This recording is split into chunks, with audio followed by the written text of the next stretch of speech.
सभी को मेरा नमस्कार। एक बार फिर से आप सबका स्वागत करता हूं संदीप स्टडी सेंटर में। जैसा कि आपको पता है हम लोग छत्तीसगढ़ के इतिहास के बारे में चर्चा करते आ रहे हैं। दो क्लासेस आपकी जा चुकी है। फर्स्ट आपका रहेगा परिचय के बारे में था, जो कि सामान्य वर्गीकरण, जहां पे आपने देखा होगा। सेकंड आपका जो था वो रामायण काल और फिर आपका महाभारत काल पे था। तो आज की क्लास में तीन चीजों पे बात होगी। एक आपका रहेगा बौद्ध धर्म और दूसरा आपका जैन धर्म। इनके बारे में मतलब छत्तीसगढ़ से रिलेट करके पढ़ेंगे कंप्लीटली। तो आपको पता है इंडियन हिस्ट्री के अंतर्गत पढ़ा जाता है। और सबसे पहले इससे भी पहले हमें पढ़ना है महाजनपद काल। ठीक है, इसके बारे में हमें देखना है। उसके बाद आपको समझ में आएगा। तीनों खत्म करने के बाद एक सिस्टमेटिक वे में जाएगा सीजी की हिस्ट्री। जैसे कि आपको पता है स्थानीय मतलब क्षेत्रीय राजवंश पढ़ेंगे। उससे पहले आपको राष्ट्रीय राजवंश का छत्तीसगढ़ के अंतर्गत प्रभाव, इसके बारे में पढ़ना है। जहां पे आपने मौर्यन एरा देखना है, आपने ये भी देखना है कि सातवाहन काल, ठीक है, उसके उनके बारे में देखना है। फिर वाकाटक और गुप्त और नल वंश। ठीक है, नल वंश तो खैर आपका क्षेत्रीय राजवंश का है, लेकिन मिला के आपको पढ़नी है। तो मतलब मैं इसको सिस्टमेटिक वे में लेके चलूंगा। उम्मीद करूंगा कि जितनी जल्दी चीजें खत्म हो जाएं, जहां तक हम लोग पहुंच पाए, जहां तक हम लोग कवर कर पाए। तो स्टार्ट करते हैं सबसे पहले महाजनपद काल से। अगर आप भारत की इतिहास देखेंगे, भारत के इतिहास के अंतर्गत ये सब चीज आप पढ़ते हैं। अगर कोई पढ़े हैं या फिर पढ़ रहे हैं या फिर पढ़ने वाले हैं, उनको एक चीज पढ़ने को मिलेगा वहां पे कि 6वीं शताब्दी ईसा पूर्व में 16 महाजनपदों का उदय हुआ। अब ये सवाल आपके मन में आ रहा होगा, महाजनपद क्या है? तो मैं बता दूं, जैसे कि इसको आप आज के डेट में राज्य से रिलेट कर सकते हो। जैसे कि अनेक राज्यों में बटा हुआ है। छत्तीसगढ़ एक राज्य है, मध्य प्रदेश है, तेलंगाना, कर्नाटक, जैसे राज्यों में बटा हुआ है उसी प्रकार से, ठीक है, महाजनपदों में बटा हुआ था। तो इससे पहले और एक रिलेट कर सकते हो। जैसे कि आप उत्तर वैदिक काल वहां पे पढ़ोगे, उसके पहले आप ऋग्वैदिक काल पढ़ोगे। तो ऋग्वैदिक काल में जैसे कि आपको पता है जब आर्य आए, ठीक है, तो छोटे छोटे कबीलों में रहते थे, कबीलों में निवास करते थे, जिसे जन कहा जाता था।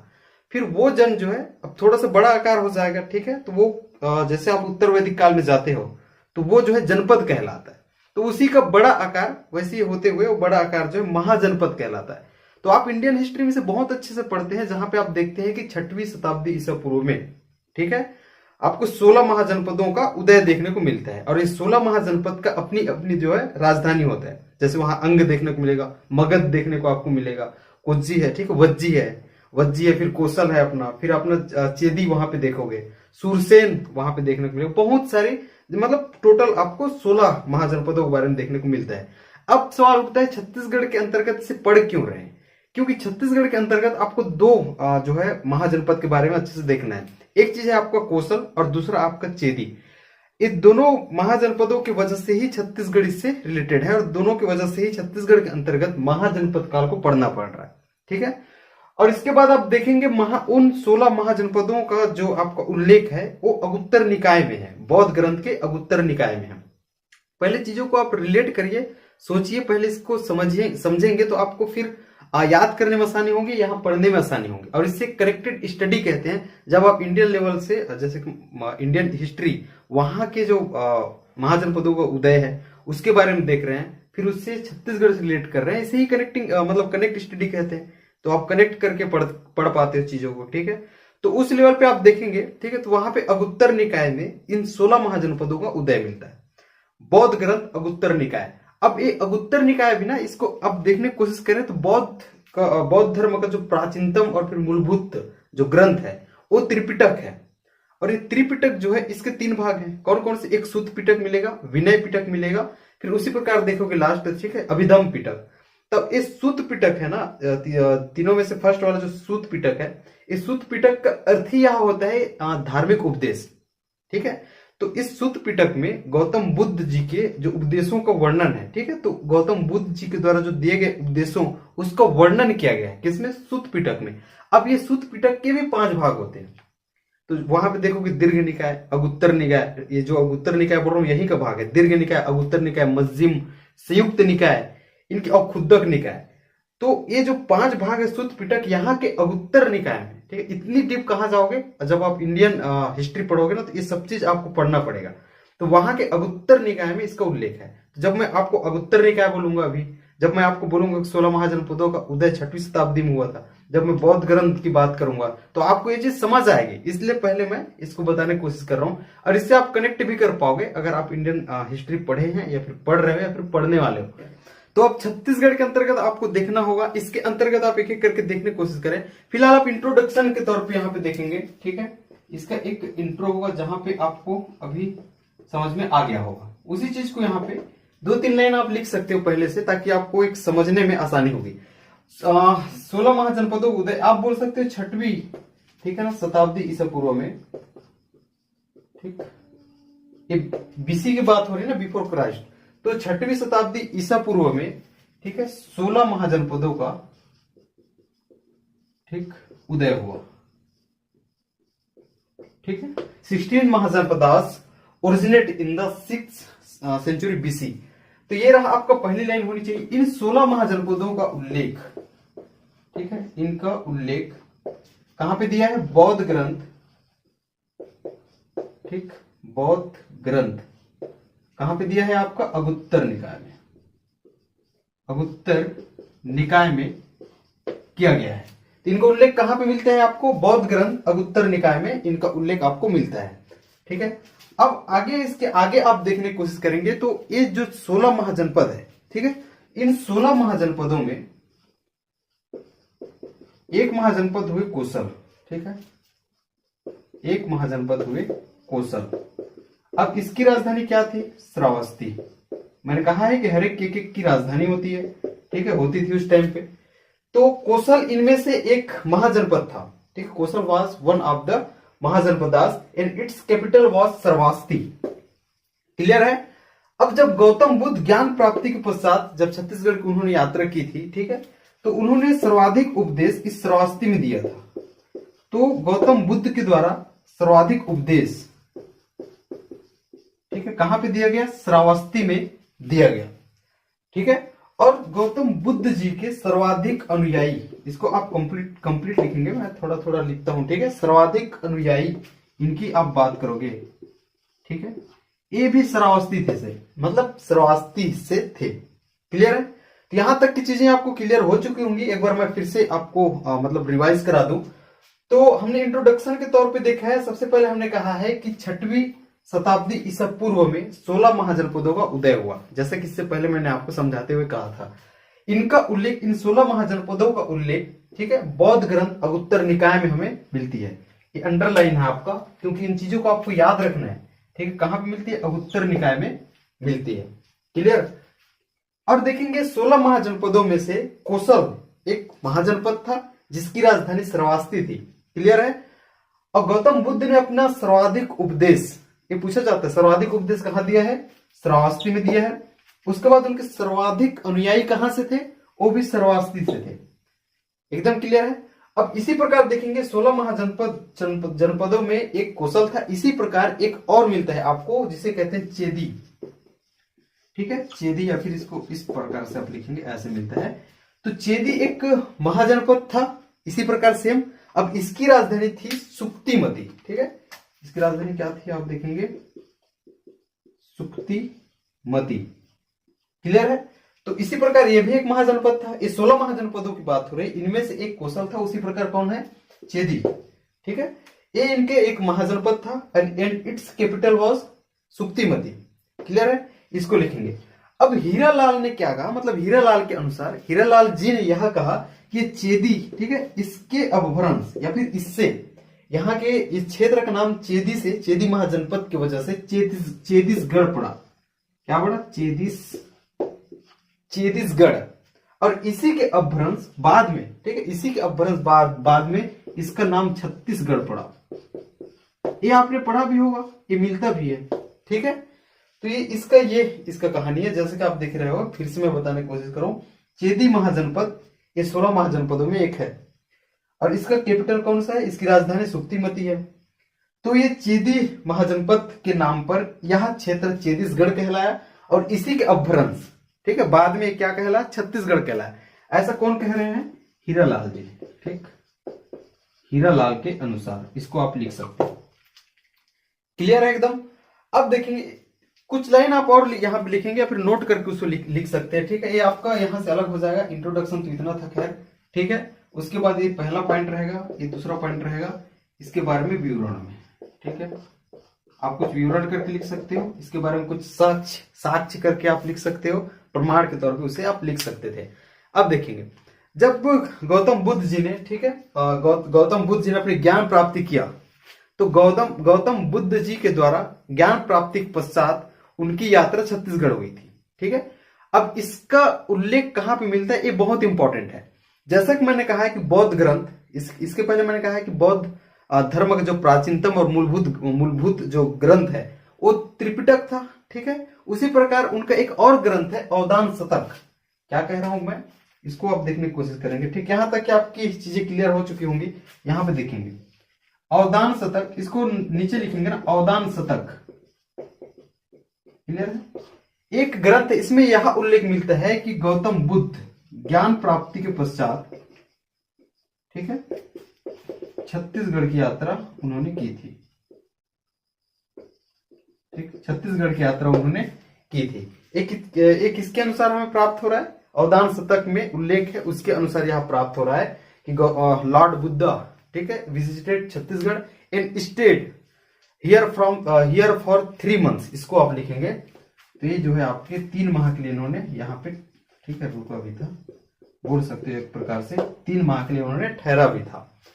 तो ये तो रहा आपकी कंप्लीट बात किसके बारे में, महाजनपद काल के बारे में। बहुत इंपॉर्टेंट है, इसको मिस नहीं करेंगे, इसको अच्छे से आप देखेंगे तो आपको अच्छे से समझ आ जाएगा, और इसको कनेक्ट करके आप जब पढ़ेंगे इंडियन हिस्ट्री के साथ में तो और आपको अच्छे से समझ आ जाएगा।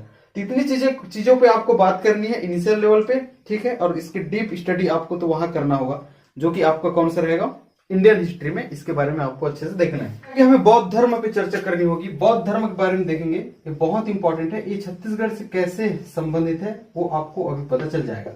मतलब बौद्ध धर्म के बारे में डिटेल हमें तो इंडियन हिस्ट्री में पढ़ना होता है, बहुत अच्छी खासी उनके गहरी उनके बारे में जानना होता है हमें, उनके एक एक चीजों पे हमें बात करनी होती है इंडियन हिस्ट्री में। लेकिन यहाँ पे देखेंगे ये 3 भागों में बांट के इसे पढ़ेंगे तो ये आपके लिए सफिशिएंट हो जाएगा। पहला है गौतम बुद्ध जी की, ठीक है, यात्रा, ये पहला पॉइंट रहेगा। दूसरा चीज बौद्धकालीन स्थल, इसको ऐसे ही बांट के पढ़िएगा ताकि आपको आसानी होगी पढ़ने में। बौद्धकालीन स्थल, ठीक, इसकी बात करोगे। तीसरा चीज आपको बांट के पढ़नी है, वो तीसरे भाग पे आपको पढ़नी है, वो रहेगा उस यात्रियों का राजकुमार कहा जाता है। ठीक है, वेनसांग, ठीक है, वेनसांग की यात्रा विवरण, ठीक है, वेनसांग की विवरण या फिर वेनसांग का, ठीक है, इसको विवरण, इसके बारे में आपको बात करनी है। महात्मा बुद्ध या फिर गौतम बुद्ध जी की यात्रा आप देखेंगे तो इससे पहले मैंने बताया है, आपने बौद्ध ग्रंथ के बारे में सुना है, इसके पहले ही मैंने बताया अवदान शतक। ठीक है, अकॉर्डिंग टू अवदान शतक लॉर्ड बुद्धा विजिटेड छत्तीसगढ़, इसके पहले ही मैंने बताया है। ठीक है, जहां पे आपने देखा है कि अवदान शतक के अनुसार गौतम बुद्ध ने, ठीक है, इन्होंने छत्तीसगढ़ की यात्रा की थी। तो यहाँ पे 2 चीज आपको देखना है, इन्होंने सिरपुर एवं मल्हार की यात्रा की थी। जब इन्हें जो है ज्ञान प्राप्ति हो गया, ठीक है, तो गौतम बुद्ध जी को ज्ञान प्राप्ति हुआ, तो ज्ञान प्राप्ति के बाद इन्होंने मल्हार एवं सिरपुर की यात्रा की। इसके याद रखना। तो किसके अनुसार कहा है मैंने, अवदान शतक, अकॉर्डिंग टू अवदान शतक या फिर अकॉर्डिंग टू बुद्धिस्ट लिटरेचर अवदान शतक। ठीक है, Lord Buddha visited Malhar and Sirpur. ठीक है, इसको आपको नहीं भूलना, अवदान शतक, इस शतक यहाँ पे लिखेंगे, ये है बुद्धिस्ट लिटरेचर। ठीक है, बौद्ध ग्रंथ अवदान शतक के अनुसार गौतम बुद्ध ने मल्हार एवं, ठीक है, सिरपुर की यात्रा की थी। क्लियर है, सिरपुर कहां पे है, महासमुंद में, और मल्हार बिलासपुर में, इसको भी नहीं भूलेंगे। ठीक, तो इधर हम लोग एक्सप्लेन कर रहे हैं, जहां पे बस इतना ही है, इसके बारे में बस इतना ही देखेंगे यात्रा के बारे में। ठीक है, तो ये रहा। अब सिरपुर यहाँ पे देखेंगे, पहला आपका स्थल रहेगा कौन सा, सिरपुर। ठीक है, दूसरा स्थल रहेगा आपका मल्हार। ये स्थल है, बौद्धकालीन स्थल है, जहां से हमें विहार मिले हैं। ठीक है, जहां से हमें विहार मिले हैं और महात्मा बुद्ध या फिर गौतम बुद्ध जी की प्रतिमा हमें प्राप्त हुई है। तीसरी चीज यहाँ पे देखेंगे, ये तरह मल्हार भोंगापाल। ठीक है, और एक आपको डोंगरगढ़ है, ये आपको भोंगापाल है। चौथे चीज पे आपको डोंगरगढ़ पे बात करनी है। ठीक, बहुत इंपॉर्टेंट है, एक एक चीज करके आपको देखनी है। सिरपुर, आपको पता है महासमुंद में सिरपुर में 3-4 चीज यहाँ पे आपको याद रखना है। पहला देखेंगे यहाँ पे जो है आनंद कुटी विहार। ठीक है, आनंद कुटी विहार या फिर इसे कुटी विहार भी बोलते हैं। ठीक, आनंद कुटी विहार या फिर आनंद प्रभु कुटी विहार भी बोला जाता है। तो इसको दोनों आप नाम लिख सकते हो, आनंद प्रभु कुटी विहार। ठीक, प्रभु का है बीच में, आनंद प्रभु कुटी विहार। दूसरा चीज यहाँ पे देखेंगे स्वास्तिक विहार। ठीक है, और तीसरी चीज यहाँ पे आपको देखना है वो रहेगा तीवर विहार। इनकी आपको बात करनी है, मतलब सिरपुर के अंतर्गत ये स्थल प्राप्त हुए हैं। ये बौद्धकालीन स्थल है। विहार से आप क्या समझ रहे हैं, मतलब बौद्ध भिक्षुकों का रहने का स्थान बोल सकते हो। तो जहां पे बौद्ध भिक्षुक रहते थे, ठीक है, उसे क्या कहा जाता था, विहार। तो ये यहाँ पे प्राप्त हुए हैं। तो आनंद कुटी विहार, स्वास्तिक विहार और तीवर विहार, ऐसा कहा जाता है, ऐसा मान्यता है कि ठीक है, एक बौद्ध भिक्षु आपका आनंद हुए। ठीक है, आनंद ने आनंद प्रभु कुटी विहार और स्वास्तिक विहार का निर्माण कराया था। यहाँ पे दूसरा ये तो रहा आपका ए बोल रहा हूं, मतलब ए पॉइंट के अंतर्गत ये 3 पॉइंट आते हैं। फिर इसके बारे में रहेगा बी। हम लोग अभी सिर्फ सिरपुर के अंतर्गत चल रहे हैं। ठीक है, अभी मल्हार और भोंगापाल और फिर डोंगरगढ़ के बारे में बात नहीं की है। कौन सा चल रहा है अभी, सिरपुर, इसको भी ध्यान दीजिएगा। ठीक, तो इसके बारे में आपका ठीक है बी है। यहां देखेंगे तो यहां पे देखेंगे एक पांडुवंशी, ठीक है, पांडुवंशी शासक कौन हुए, महाशिवगुप्त बालार्जुन, महाशिवगुप्त बालार्जुन। ठीक है, इनके समय में सिरपुर जो है बौद्ध धर्म का एक प्रमुख केंद्र था। During Pandu dynasty ruler Mahashivagupta Balarjuna, Sirpur was the prime centre of the Buddhism. इसको आप यहाँ पे लिख सकते हो। तो मैंने कहा है बालार्जुन के समय में, आपका पांडुवंशी शासक महाशिवगुप्त बालार्जुन के समय में सिरपुर जो है प्रमुख केंद्र था बौद्ध धर्म का, ऐसा मैं कह रहा हूं। तो तीसरी चीज यहाँ पे देखेंगे, ठीक है, ये रहा आपका, ये जो है बौद्ध धर्म, हिंदू धर्म और फिर आपके जैन धर्म। तो बौद्ध धर्म, जैन धर्म, हिंदू धर्म, ये तीनों धर्म के मंदिर यहाँ पे स्थित है। तीनों धर्म के प्रमुख स्मारक यहाँ पे स्थित है। तो बौद्ध आपने लिख लिया होगा, जैन लिखेंगे और आपका हिंदू, ये तीनों धर्म के ठीक है प्रमुख स्मारक यहाँ पे स्थित है। इनकी बात आप कर सकते हो। इसके बाद और लिखेंगे, ठीक है, आपका डी नंबर पे रहेगा। इसके बाद और लिखेंगे यहाँ पे महात्मा बुद्ध की या फिर गौतम बुद्ध जी की, ठीक है, गौतम बुद्ध जी की पीतल की प्रतिमा या फिर पीतल की मूर्ति यहाँ से प्राप्त हुई है या फिर स्थित है। पीतल की मूर्ति यहाँ पे स्थित है। इसके आगे और यहाँ पे देखेंगे तो यहाँ पे बौद्ध टीला यहाँ पे स्थित है। इसको भी आप लिखेंगे बौद्ध टीला, ठीक है, बौद्ध टीला यहाँ पे स्थित है। इसके बारे में आप लिखेंगे, ठीक है। तो इतनी चीजों पे आपको चर्चा कर लेनी है। सिरपुर के अंतर्गत एक चीज और यहाँ पे लिख सकते हो, ठीक है, पांडुवंशी शासक महाशिवगुप्त बालार्जुन मैंने कहा है। तो महाशिवगुप्त बालार्जुन ने यहाँ पे अनेक, ठीक है, अब इनके समय में प्रमुख केंद्र था, इसको आप याद रखेंगे, प्रमुख केंद्र सिरपुर था। बौद्ध धर्म का प्रमुख केंद्र क्या था, सिरपुर था। तो इनके समय में जब प्रमुख केंद्र यहाँ था, ठीक है, तो ये तो है ही ना कि बालार्जुन जी ने, महाशिवगुप्त बालार्जुन ने यहाँ पे अनेक विहारों का निर्माण कराया है, ठीक है। तो एक लाइन ये भी मिलता है, तो इसको थोड़ा कारण से आप याद रख लेना तो आपको याद आ जाएगा। एक लाइन यहाँ भी मिलता है कि पांडुवंशी शासक महाशिवगुप्त बालार्जुन ने, ठीक है, सिरपुर में अनेक विहारों का यानी बौद्ध विहारों का निर्माण कराया था, ठीक है। इसके बारे में तर्क आप ऐसे ही लगा सकते हो। ये तो प्रमुख केंद्र था ये सिरपुर, किनके समय में, महाशिवगुप्त बालार्जुन के समय में। During Pandu dynasty ruler Mahashivagupta Balarjuna, Sirpur was the prime centre of Buddhism, ऐसे आप कह सकते हैं। तो ये तो रहा सिरपुर के बारे में। उसी प्रकार मल्हार देखना है, भोंगापाल देखना है, लेकिन इसमें उतना ज्यादा मिलता नहीं, ठीक है, बस नाम भी याद रखेंगे तो पर्याप्त है। तो ये रहा आपके सिरपुर के बारे में। अब देखेंगे मल्हार। मल्हार में 2 चीज याद रखेंगे मल्हार के अंतर्गत, ठीक है, ये भी प्रमुख केंद्र था बौद्ध धर्म का, ठीक, ये भी प्रमुख केंद्र था। पहला ये भी प्रमुख केंद्र था। मल्हार के बारे में इतना देखेंगे। भोंगापाल इंपॉर्टेंट है यहाँ पे, ठीक है, यहाँ पे भी विशाल प्रतिमा किनकी, बुद्ध जी की, गौतम बुद्ध की विशाल प्रतिमा यहाँ प्राप्त हुई है, ठीक है। और साथ ही साथ यहाँ, ठीक है, विहार, बौद्ध विहार, इसको लिख सकते थे आप, ठीक। तो यहां से 2 चीज आपको लिखना है भोंगापाल से, ठीक है, बौद्ध विहार और एक क्या, विशाल प्रतिमा, गौतम बुद्ध जी की विशाल प्रतिमा प्राप्त हुई है। लेकिन याद रखना डोंगरगढ़, ठीक है, डोंगरगढ़ यहाँ पे एक पहाड़ी है प्रज्ञागिरी की पहाड़ी, ठीक। तो प्रज्ञागिरी के पहाड़ी में, ठीक है, यहाँ पे गौतम बुद्ध जी की विशाल प्रतिमा स्थापित है। वो 30 फीट की है, उसको लिखेंगे। मैंने कहा विशाल प्रतिमा यहाँ भी है, ठीक है, लेकिन ये इनका ऊंचाई के साथ दिया गया है। इनका जो डाटा मिलता है, मतलब ऊंचाई के साथ इनके बारे में एक तथ्य मिलता है। डोंगरगढ़ की प्रज्ञागिरी की पहाड़ी में, ठीक है, प्रज्ञागिरी की पहाड़ी में क्या स्थित है? गौतम बुद्ध जी की विशाल प्रतिमा यहाँ भी स्थित है, ठीक है, और इसकी ऊंचाई क्या है? 30 फीट है। इसको आपको देखना है डोंगरगढ़ के अंतर्गत, ठीक है। अब आपने दो चीज पे बात कर ली है, एक बुद्ध जी की यात्रा और दूसरा बौद्धकालीन स्थल, ठीक है। इतनी चीज पे आपने बात कर ली। अब आपको ह्वेनसांग का विवरण देखना है। तो एक बार मैं रिवाइज करा दूं ताकि आप लोग, ठीक है, कठिनाई नहीं हो। एक बार देखेंगे बुद्ध की यात्रा में मैंने कहा है कि अवदान शतक के अनुसार, अकॉर्डिंग टू अवदान, ठीक है, शतक, ये क्या है? बुद्धिस्ट लिटरेचर है, ठीक है।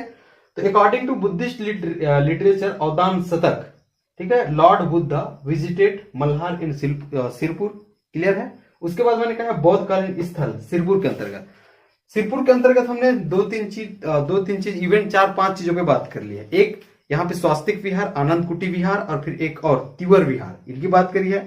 इसके बाद आपने देखा है कि सिरपुर जो है बौद्ध, ठीक है, बौद्ध धर्म और फिर हिंदू, तो मतलब बौद्ध धर्म, जैन धर्म और फिर हिंदू धर्म, इनके प्रमुख स्मारक यहाँ पे स्थित है। उसके बाद यहाँ पे और आपने देखा है कि आपके पांडु वंशी रूलर बाला अर्जुन, ठीक है, जो कि महाशिवगुप्त बाला अर्जुन, इनके समय में सिरपुर बौद्ध धर्म का एक प्रमुख केंद्र था। इसके अतिरिक्त आपने और देखा है कि महाशिवगुप्त बाला अर्जुन ने यहाँ पे अनेक विहारों का निर्माण कराया है। एक चीज मैंने और बताया है कि आनंद, ठीक है, एक बौद्ध भिक्षुक हुए आनंद, उन्होंने आनंद कुटी विहार या फिर आनंद प्रभु कुटी विहार, ठीक है, और एक मैंने कहा स्वास्तिक विहार, इसका उन्होंने निर्माण कराया था। यहाँ आपके गौतम बुद्ध जी, इनके पीतल की मूर्ति प्राप्त होती है, फिर उनकी प्रतिमा यहाँ से प्राप्त हुई है। बौद्ध टीला के बारे में मैंने यहाँ पे बात की है। तो उसी प्रकार मल्हार में देख लिया है, भोंगापाल में अभी आपने देख लिया, एक कोंडा गांव है ना, ये भोंगापाल कोंडा गांव है। मल्हार बिलासपुर आपको पता ही है, और सिरपुर आपका महासमुंद। उसी प्रकार डोंगरगढ़ आपने देख लिया, यहाँ पे प्रज्ञागिरी की पहाड़ी स्थित है, जहाँ पे विशाल प्रतिमा बुद्ध जी की स्थापित है, जो कि 30 फीट की है। इतना बात करोगे तो आपके दो चीजों पे बात होगी। अब एक चीज पे और बात करना है, फिर आपका मतलब बौद्ध धर्म से संबंधित जो छत्तीसगढ़ में है वो समाप्त हो जाएगा। फिर हम कहाँ जाएंगे? जैन धर्म के बारे में पढ़ेंगे। ह्वेनसांग के बारे में देखेंगे। इसके बारे में डेट याद रख लेंगे, 639 एडी में, ठीक है, मतलब 639 ईस्वी में छत्तीसगढ़ की इन्होंने यात्रा की थी। किनके समय में?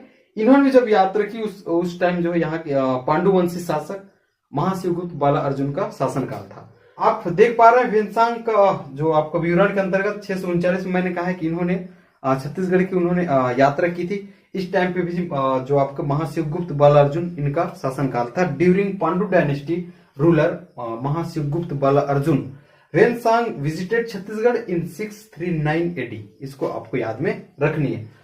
इसके अंतर्गत और देखेंगे, ठीक है, इसकी यात्रा वृत्तांत के अनुसार जो है इसमें दो चीज है। एक चीज मैंने यहाँ पे और एक चीज यहाँ पे जोड़ सकते थे। मैंने कहा बुद्ध की यात्रा अवदान शतक के अनुसार यहाँ उल्लेखित है। इसमें एक चीज और जोड़ लेना, ह्वेनसांग के यात्रा वृत्तांत, ठीक है, उसके अनुसार भी, यात्रा वृत्तांत के अनुसार भी हमें यहाँ प्राप्त होता है, यहाँ उल्लेख वहां पे मिलता है कि बुद्ध जी ने मल्हार एवं सिरपुर की यात्रा की थी। यहाँ पे यात्रा वृत्तांत को भी जोड़ देना अवदान शतक के साथ। यहाँ पे देखेंगे इसके यात्रा वृत्तांत में, ठीक है, इसको मैं इधर एक्सप्लेन कर दूं। पहला चीज तो आपने लिख लिया होगा, महाशिवगुप्त बाला अर्जुन के समय में 639, ठीक है ना, ईस्वी में इन्होंने छत्तीसगढ़ की यात्रा की थी।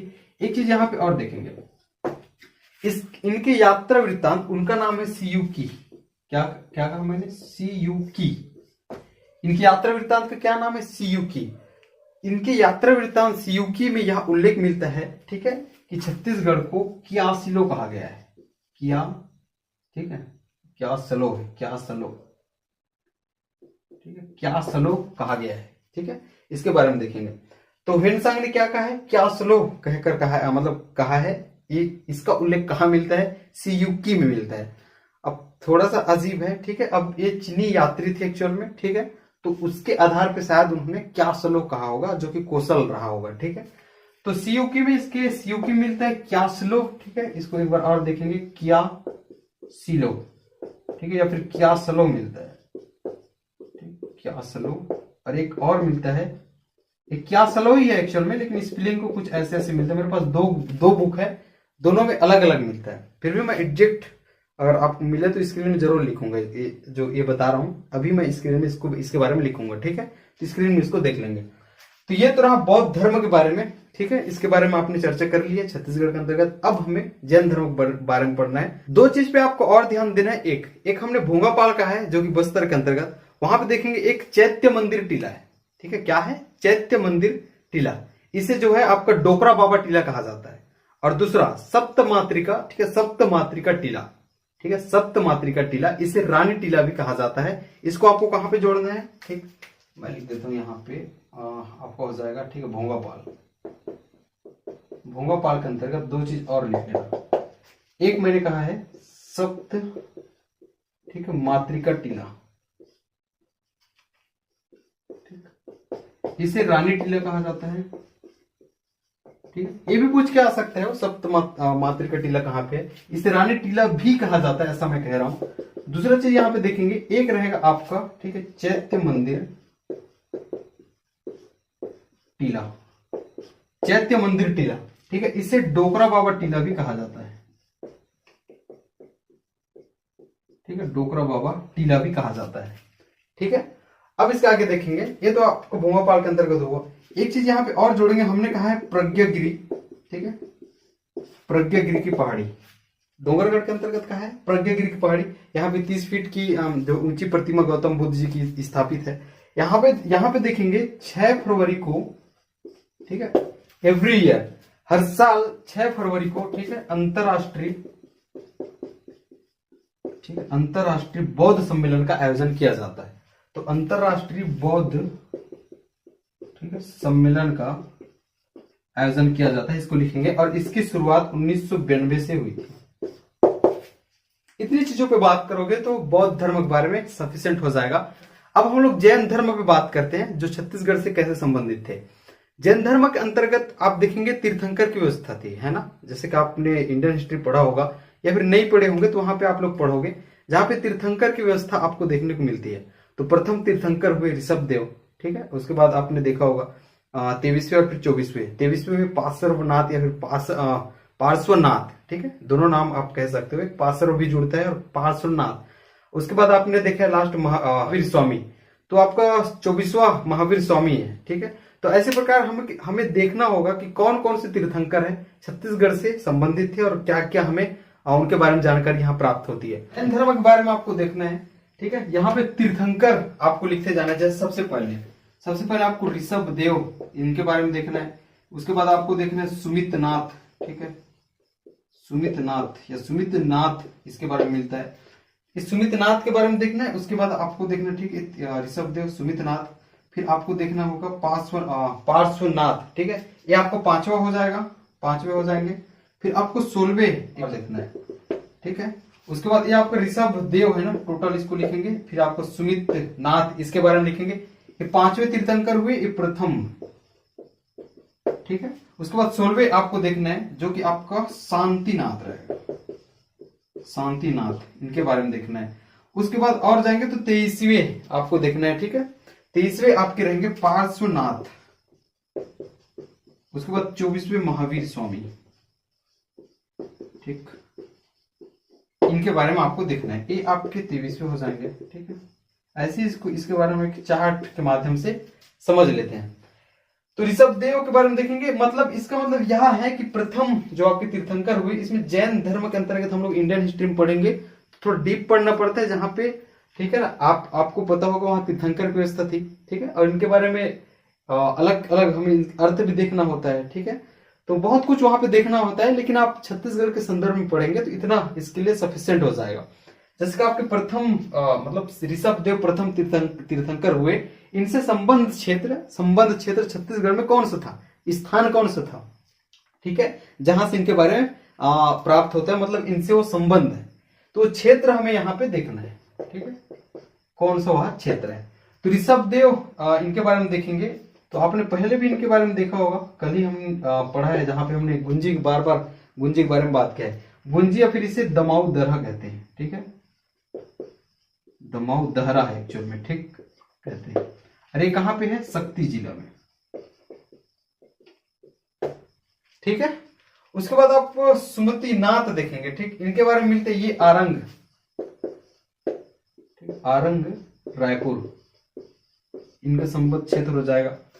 शांतिनाथ के पार्श्वनाथ के बारे में देखेंगे तो ये आपको हो जाएगा नगपुरा दुर्ग, ठीक, नगपुरा दुर्ग।